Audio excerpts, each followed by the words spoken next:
Hi there, welcome to this week's masterclass, broadcasting from Point Blank Music School here in the heart of East London. I'm Marcus Barnes, and today I'm joined by Kevin McKay from Glasgow Underground. Hi Kev. Hi Marcus. Welcome How's it along. going? Yeah, not bad, thanks, not bad. Thanks for coming in. No worries. Before we get into the masterclass, I just want to remind everyone that we have a brilliant competition going on.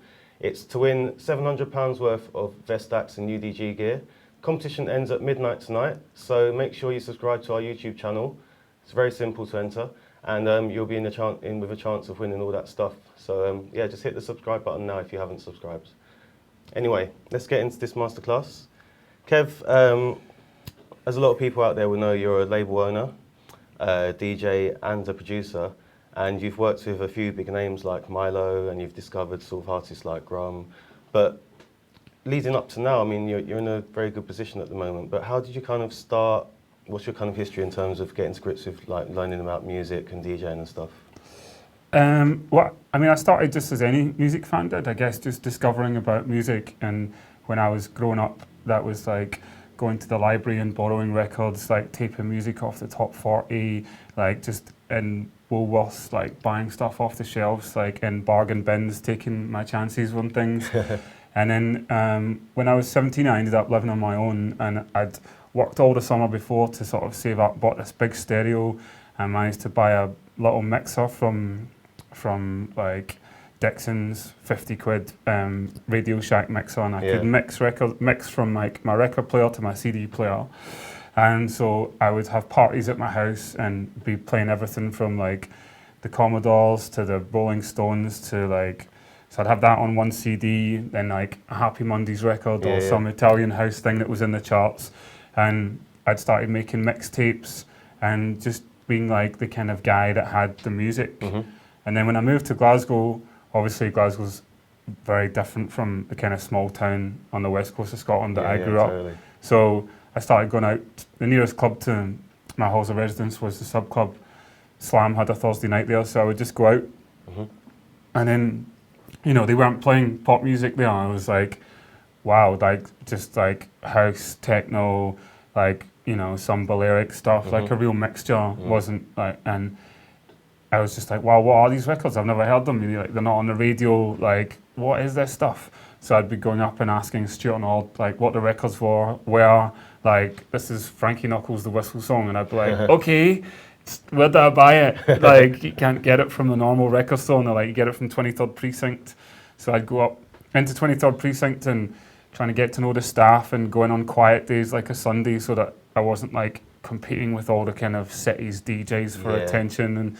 And just got to know the music that way, and, you know, started buying DJ Magazine, or Jocks as it was then, and just going through the kind of hype charts, reading about people like Glenn Gunnar or Phil Perry or Fabio Paris or Andy Weather, all the kind of big DJs at the time, and just reading their charts and then going in and asking for these import 12 inches from America or like white label releases from London, and just getting it, and then did the same thing. So started, you know, making mixtapes, but like a bit better than the ones that I did when I was like 17. And so how did you progress from that stage where, I mean, you were having your house parties and you were mixing from a CD player to a record player to then going to buying records from 23rd Precinct?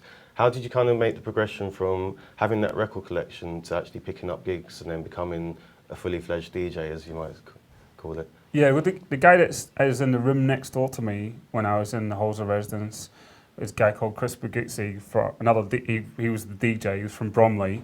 And then first summer after my first year, went down to London with him, went out, he took me out partying, tried to get into the Milk Bar to see Andy Weatherall, didn't get in, like went around, ended up in the Limelight to see Darren Emerson, and Darren Emerson was playing like Balearic records back then, like Mandy Smith, Just Can't Wait, and kind of much more, like, I guess kind of what would be now pop, but because it wasn't in the charts then, it was kind of just big dance tunes.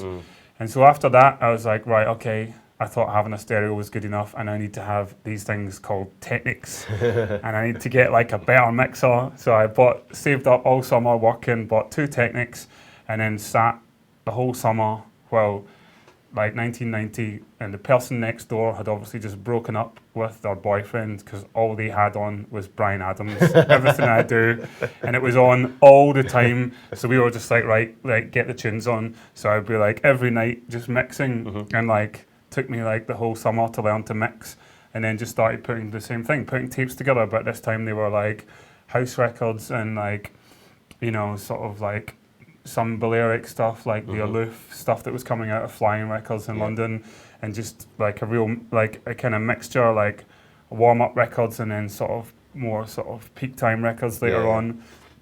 Pardon me, just making tapes, and then trying to get them to the clubs, get them to the promoters. And how did you go about getting them to the actual promoters and the clubs? Well, like luckily I was living with someone who was doing flyers for, like I was sharing a flat with someone who was doing flyers for one of the bigger clubs, the Tunnel, and this guy was like really into my tapes, and so he was like, I'd make a tape every month and I'd make like 10, 15 copies and give them to people that I knew, like people that worked in clothes shops and people that worked in, and he would be like, he would be in his car doing the flyers, have this tape on, and the promoter was like, this guy's quite good, who's this tape? And he'd be like, he's, you know, it's Kevin McKay, he does this, and I'd managed to get myself a gig at the Students' Union, so I was basically like DJing for like 50 quid a week in the Students' Union to like trying to play like house music and Balearic stuff to kind of a bunch of students that just wanted like the Stone Roses and the Happy Mondays and Jesus Jones and the Spiral Carpets, and here was me trying to be like, no, but listen to D-Light, Groove is in the Heart, listen to Frankie Knuckles, and they're just like not having it, not into it. So I was only there for like 1 year, and then I got this gig in the Tunnel, playing in room 2 in the Tunnel, and from just, you know, from then I had more money to fuel this kind of like vinyl habit that I was getting, so that took it from there. So then you sort of started becoming more of a fully fledged DJ, as I just said, but I guess your career flourished from being at the Tunnel, and then you sort of progressed into becoming a bigger DJ in Glasgow. When did it come into your mind that you wanted to start your own label and to sort of putting your own music out? Well, when I was DJing at university in the Union, a guy came up to me that was on my course and was like he must have been the only person in the room that liked the music, but he was like, I really like the music you're playing. I make music, but it doesn't sound like this, but I'd like it to sound like this. And I was like, okay, cool. So he gave me a tape, and it was like, it had some good ideas on it. So I was like, well, I don't know much about making records, but I can, like, you know, I'm a bit musical. I used to play an instrument when I was a kid, but it's not, you know, it's like the trombones. It's not very useful when making dance records. But like, if you want, like, we can hang out and I'll try and like make some tunes. And so we did that for about, like, while I was getting better at DJing and getting more gigs, we were kind of working out, like, we were just trying to work on tracks. Yeah. And so it started from there, and all of the labels in Glasgow, like Soma, Limbo, Bomba, they were all releasing sort of techno and progressive house. And so we were trying to make records for them, and like we kept just getting knocked back. All of the stuff was just like, it wasn't that good, but we were trying to make music that we weren't really that into. So yeah. And then one day I was just like, look, sod this, let's just like stop trying to make records for these labels and then just make something that we really like. Just make like, then we don't have to think about what they might like, and we're not sitting there going, oh, but would they like it? Would they like it? And so just like, let's just do what we want and then like see what happens. Yeah. And then we made these 4 tracks. Didn't even send them to people to ask them to put them out. And by that time I'd just finished my degree and got a loan from the Princess Trust, pressed up 2,000 copies. It was the first record as Music Tropique, made up an artist name, just like, and then got a business plan together, and got the money from the Princess Trust, and then just sat there with 1,000 records, try to sell them. Brilliant. What a route in, man. That's really cool. What kind of, what was your setup in terms of hardware and software at that time? So, Cubase on an Atari, amazingly stable MIDI sequencer. Had Roland D70 keyboards, early synthesis, really frowned upon by almost everyone at the time. But so our records sounded like no one else's records at the time because we were using, you know, much like they did with the 808 and the 303 and 909 in the early days of house. No one was using those things. Everyone hated them. Yeah. They were meant to be like accompanying machines. No one liked them, so made some house records with them. And we were like, I was just like, well, no one really uses these, but if we can make something that we like out of them, then no one else will have those sounds. That's it, yeah. So we had an EPS 16 plus sampler and then graduated to an ASR 10 because the ASR 10's got some amazing effects on it. So both by Ensoniq. And so that was how we made like 7 EPs between 94 and 96 as Music Tropique. And yeah, sort of sold like about 2,000 of each of them. Brilliant. Started to get loads of fans, like nice people playing our records, Roger Sanchez, Andy Weatherall, Danny Tenaglia, Deep Dish, you know, like loads of nice people, like people that I was like totally into their music and totally gobsmacked when I was in my, you know, in my bedroom in my parents' house and a fax comes in at 3 a.m. because some guy from New York's just faxed me his chart and it's Roger Sanchez and my record's at number 2. You know, really, you know, like it must have been like happy times. It must have made you so buoyant and sort of motivated to keep on doing what you were doing as well. Yeah, you know, I was just lucky that the record sold and I didn't do any market research. It was like totally, you know, you just wouldn't, as a business, you would not advise anyone to do it. You know, like do your market research, check there's a market there, check you've got something that people want before you actually go and spend £2,000 on like 1,000 bits of vinyl. But I just was like, I like this, so I think other people will. I'm gonna make them, and like how many? I just asked people like, how many does an average 12-inch sell? And they said, well, like 1,000 is like a good number. So I was like, okay, cool, I'll press up 1,000. And went into the record shop and I was like, where'd you get your records from? And they're like, from distributors. And I was like, okay, cool, can you give me the number of some distributors? And then literally just phoned them all up and said, I've got this record. And they're like, send it to us. Like, yeah, cool, we'll take 100, And that's how it worked. It went from there, yeah. And has your sort of moving on to now the present day? How's your approach? Obviously, your approach has changed vastly compared to those days. But do you have like a sort of a more of a business-minded approach to putting your music out now? I guess you kind of have to. Like, you can't always hedge your bets like you would have done back then. Yeah, I mean, throughout the 90s, I just put out records that I liked, and I mean, a lot of the time, I didn't approach the people that I really liked, because I was a bit scared. I was like, I was in my 20s owning a label, but to me it felt like my label wasn't really like a proper label because it was just something that I did first of all in my mum, in a bedroom in my mum's house, and then I got my own flat, but it was still in a room in my flat, so it didn't really feel like it was a proper label. So I was a bit nervous about asking people like Mood to Swing or DJ Pierre or people that I really loved to do records for me. But all the people that I met were people that I liked, and so I asked them. But now it's a bit different from that. So you kind of have to have an eye on, if you just put out new music by people, it's so hard to get new music listened to, and the sort of take up on new music is so low, so low that you can't really make a business out of it. So you do have to have that kind of mix of well-known names, and luckily about 4 years ago, I bought the rights to Romanthony's back catalogue. And so I have that kind of, where we have his vocals in some of his classic records, and a lot of amazing producers who really want to work on it today, people that like Gerd or Dixon or Oliver Dollar, who I'm really happy to be working with. They're amazingly talented, and whose records I really like. You know, and so it's a bit like that, having to have those kind of records that are going to be in the Beatport charts, and then I can try and work with new people, work with people like Mia Dora, who I've been working with for 2 years and had them remixing on Glasgow Underground. They're about to do their second single from Moda Black, and hopefully they'll become someone that is a big seller, and that development will have been worthwhile. Well, it seems to be like that way with a lot of labels, is that you kind of have to have that balance, don't you, of being able to nurture the new talent, but also having sort of big names on the label as well. Yeah. And the big names kind of give you that space to bring the new talent through. Yeah, I think it doesn't have to be that way if you're not, but if you're considering it as a business where where you need to like have an amount of money every month to pay your rent, your mortgage, whatever, then I think you do have to like consider those things.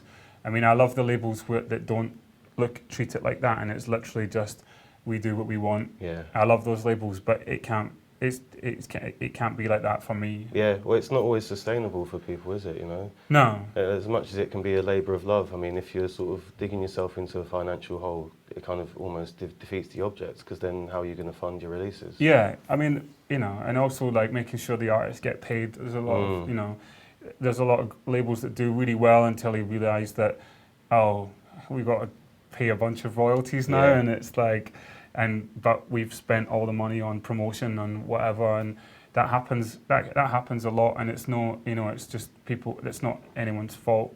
But I don't want to be like that. I want to, and it's, you know, that takes some careful managing to make sure that you've got enough, you know, that the money is spent the right way on each release. You know, you've got to be really tight on budgets, and so.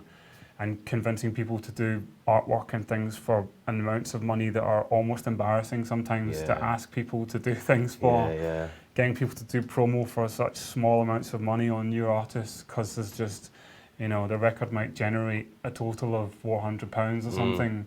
Yeah, I totally get that, man. Like, speaking from a journalist point of view, I mean, I've been at that end of the scale where people want you to do a biography or a press release for them, and they can't even give you more than like 20 quid, and you kind of like, they're feeling just as bad offering you such a measly amount as you are kind of having to try and accept it, you know. But it's just the nature of the music industry, I guess, isn't it? Yeah, until they sort out, you know, I mean, like 95% of all downloads are illegal, and so if you look at like, you know, if you look at like a really massive Beatport release, like Hanging On by Andre Crom, right? They must have done 10,000 euros or something on Beatport. They must have sold like, I don't know, 15, 20,000 copies of that record. It's huge on that site. And if you think, well, that's only 5% of the market. Yeah, and so if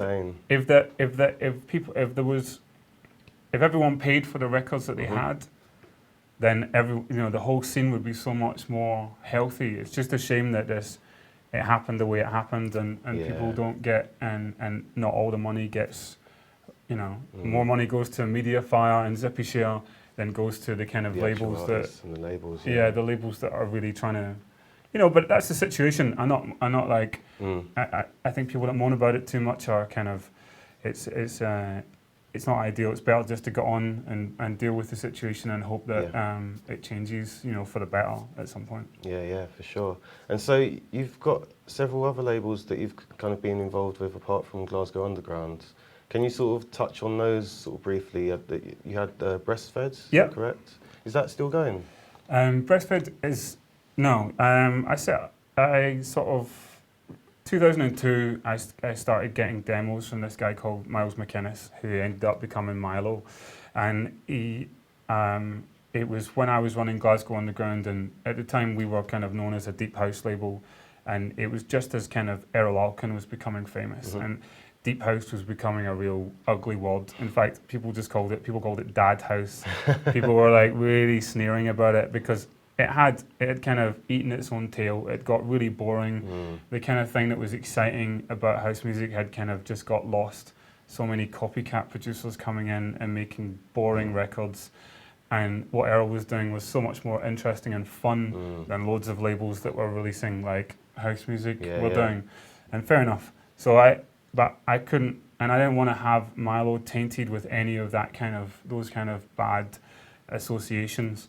So set up Breastfed just to release his music basically, and that ran for the last Milo record we put out was in 2006. Cool. And so I put out his first 7-inch in 2004, and we sold 500,000 copies of Destroy Rock and Roll, had 4 top 40 hits, including a number 3 record.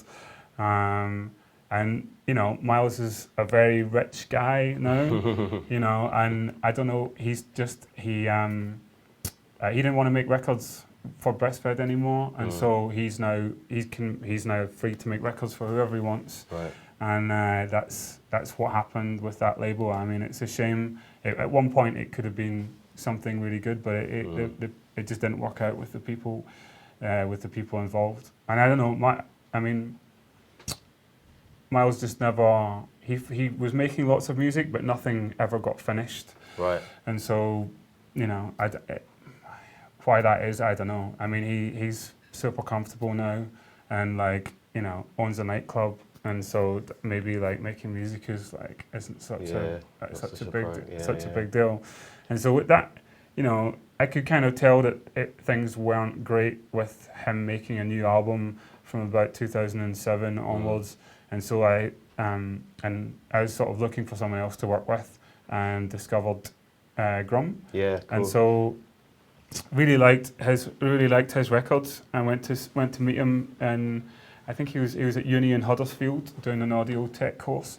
Went to meet him and just was like, I really loved Heartbeats, but I didn't really like a lot of the kind of more electro-y, bloggy stuff. Yeah. But I was like, he's Scottish and he's Give making him some good support. music, Yeah, so yeah. I'll go on. And so I was just like, he'd been offered a deal from someone, and I didn't think the deal was very good. And so I was like, you need to get yourself a manager. And round about the same time, Sarah, who manages him now, was kind of like talking to him about managing him, and she ended up managing him, and then she started sending me his new stuff, and the music he was doing lost that kind of harder edge and was a more musical kind of, like, his output was more musical, which was like stuff I was really into.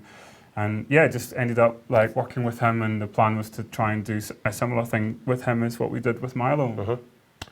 And we got really close, got loads of like, his Can't Shake This Feeling record was like a really big tune, and made some great videos, like Through the Night has had like over like 1 million views on YouTube. It's a really funny video, which Sarah did all the sort of video,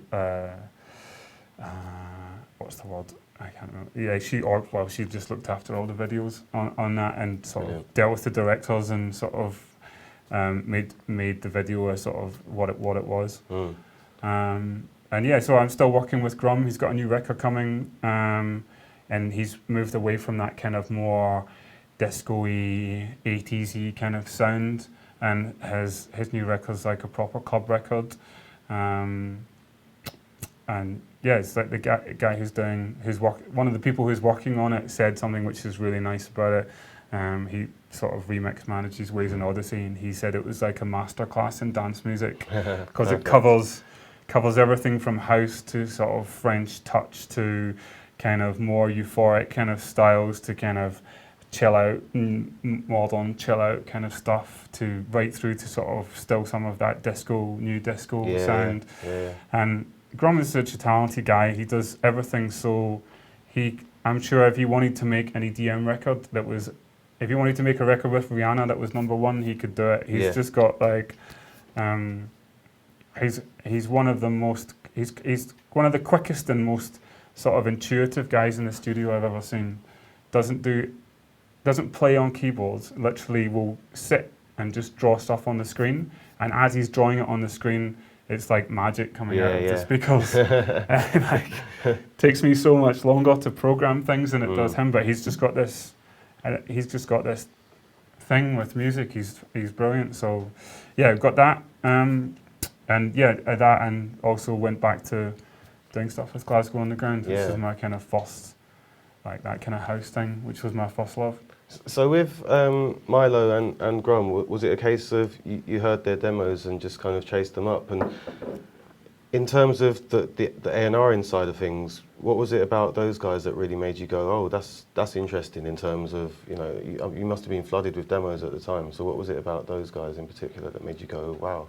I mean, both of them got really interesting use of samples. So like, to me, like a bad use of sample is like taking like a 4-bar loop, 8-bar loop off a disco record that's a massive hit, sticking a house beat behind it, making a modern massive hit. I mean, it's like you're in a covers band. You're not.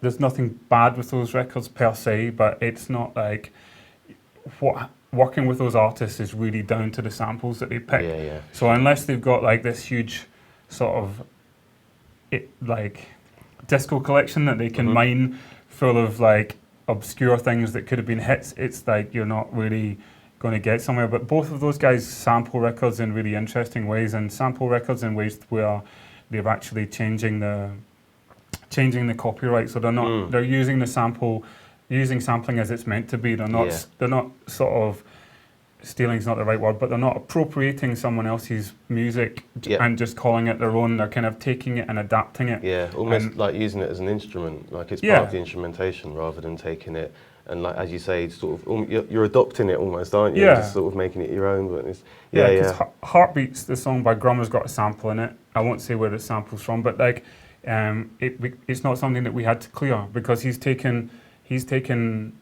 the way that the Heartbeats is in his song. He's made that chorus out of something that didn't sound like that. So he's taken, and the word, there's no copyright on the word heartbeats. So he's taken the word heartbeats and he's made it into a new thing. And so both those artists have got that in common, and also just musically really clever. Milo's, we put the deal together with Breastfed, and Milo became a part of the company, which was one of the reasons why he signed the deal. And he hadn't made Drop the Pressure at this point, so he just made Destroy Rock and Roll, and some of the other stuff that came on the album, like Sun Worshipper, and I think he'd made an early version of In My Arms, but it wasn't the version that got released. And he had a variety, and there was a sort of musicality, and his musical ideas were just original. And I think that, combined with the clever use of sampling and just a kind of real sense of fun both of these guys had, that made records that weren't just like deep house records for like blokes and DJs. Music that like you could, or that at the time, the way I thought it was like music I could play to my girlfriend. And I was like, I'm working on this record, and she's like, oh, I really like it. You know what? It's exactly the same for me. My girlfriend is like the measuring stick by which I judge if a tune's good or not. Because if she likes it, that means it's actually. Yeah, I mean, there's a bunch of blokey DJ reasons for liking a record. The producer's really cool. It's got this it's produced amazingly. It sounds amazing in a club, and a lot of those records are kind of irrelevant to the average. The average punter. The average punter. Yeah, completely. So, both of those guys had that sort of like X factor for me. But I mean, it's really just my taste as well. So, running a label, you're just betting on your own taste, and you think, well, I did think with those guys, I think there's an audience for them that is like a pop audience. And with Milo, we sort of got those records in the charts, and with Grum, we got really close to it. Got really close to getting those records in the charts, and I'm sure Grum will have chart success at some point. It's just, it seems to be on that way. Yeah, I mean, whether you have chart success is really a bit of a lottery. It's like down to the right thing at the right time and the right record, and there can be there was reasons why we didn't get Grum's record onto the playlist, and they were not to do with Grum's record. They were to do with some other kind of policy at Radio 1 or politics, and those things are hard to take sometimes, because as a label you just think, God, it's not Grum's fault that this happened, but you're just, there's things you just can't control. There's things you can't control. Just to sort of close up, I mean, as an experienced label owner, and obviously you've A&R'd some people that have become quite successful, and you've got Miadora, and you've also picked up Lee Webster quite recently. They're both talented people. In terms of your advice for people that are sending demos out, or people that are wanting to sort of get their music signed, to reach out to A&Rs, what would your advice be? God, it's so difficult to get your music heard, but like if you can.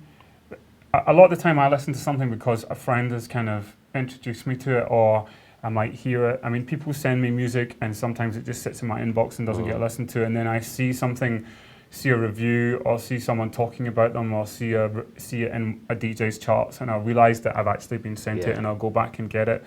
So it's like it's really like you have to do a lot of the, it's easy enough to set up a label. So, for a lot of people, chasing down labels to get something signed is is one way, but it also means your music's not getting out there. So it is easy enough to set up a label, and I believe that if your music's good, it will get there. So even if it's just like chasing down someone like HotSense82 on Twitter, eventually getting his details and sending him a record, trying to get some feedback, it's sort of like if he's playing your record, then great. Or if anyone who might play your record, people that you like, then taking that feedback and showing it to the other labels, and just being like, just networking, getting out there and kind of getting those kind of feedbacks, and passing them on to labels. If you want to be signed to Hypercolor or to Pets or to whoever you want to be signed to, just looking at all those people that they send their records to and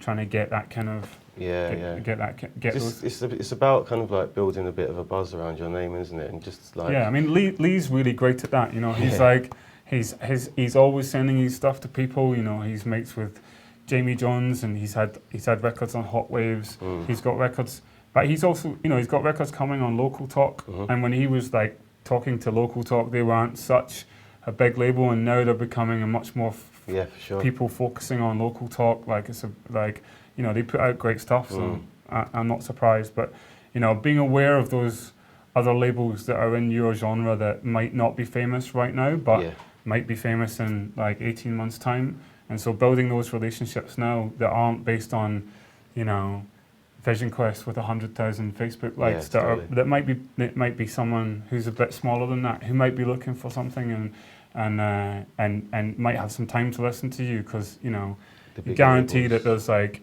1,500 emails in Seth Droxel's inbox every week. So it's like, good luck in getting him to listen to your record. He's he does listen to things, so I'm sure he will. But like, I'm sure his listening policy is pretty much similar to everyone else. If they've not heard of you, you've got so many records from people and you've heard of to listen to. That the ones from the people you haven't, it's right like at the back of the queue. Yeah. Well, Kev, it's been brilliant having you in. Thanks so much. No worries. Really we just had, appreciate like, if it's all right, you just had those couple of questions from those from people on Twitter. So if it was all right, just to sort of like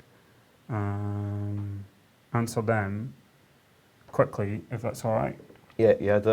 I can read them out if you want. So Tony McKay asked me like, what's my current studio setup, and also what's coming up on Glasgow Underground. So currently, I'm just I use Ableton. I can use Logic and use Pro Tools and use the rest, but I find Ableton the most creative way to kind of make a track, and also the kind of quality of mixing. I used to mix everything on Pro Tools. I did all the mixing and production on them, half the production and all of the mixing on the Myler record, and that was all done in Pro Tools, and I used to love that sound. It was really tight sounding mixes, and Ableton was the first DAW that I felt that was comparable to that. I didn't like Logic and I didn't like Cubase. They didn't have that Pro Tools kind of tightness to the mix, and Ableton has it, so I use that. And I'm a big fan of like Korg plugins and Arturia plugins, and I use a bit of outboard gear. Still got that Ensoniq ASR10 and a DP4, which has got some great nice outboard. And then coming up on Glasgow Underground, we've got a record called The Underground Sound of Glasgow that Keith from Optimal has mixed, which is basically, I've just started a new series where it's a city-based compilation series. So I feel compilation market's totally oversaturated, and everyone's got mixes up on SoundCloud, and there's no real reason to listen to a compilation, it feels to me. So I wanted to create one where it was more like a guide to the musical guide to the city. So I've got Optimal doing Glasgow, and Keith picked his favourite artists that are either on Glasgow labels or by Glasgow producers or Glasgow DJs, and he's curated it. And that's the first album that we've done since the relaunch, and hopefully Andy Weatherall's going to do London, which is the one after that. That'd be really cool. Either him, and then I've got talking to Matthew Deere about doing Detroit. Brilliant. So yeah, just to get an idea of those cities as well. Yeah. And then, he wanted to know what other collaborations I'm doing. So I'm doing a record with Anu from Freeform 5, and I'm doing some other records with Phil Kelsey, which I've already put out on Glasgow Underground. And then there's one more question who was from Matthew Cranwell, who wanted to know how you approach labels and clubs for gigs. So I think we answered that Pretty already. much, yeah. Nice one, Kev. No worries, Thanks mate. so much, man. Thanks for having me. Thank you. Right. And just to let everyone know, we've got about 30 more subscribers and we're going to be on 50,000 for YouTube. So get subscribing and help us to get to 50,000. Thanks for tuning in.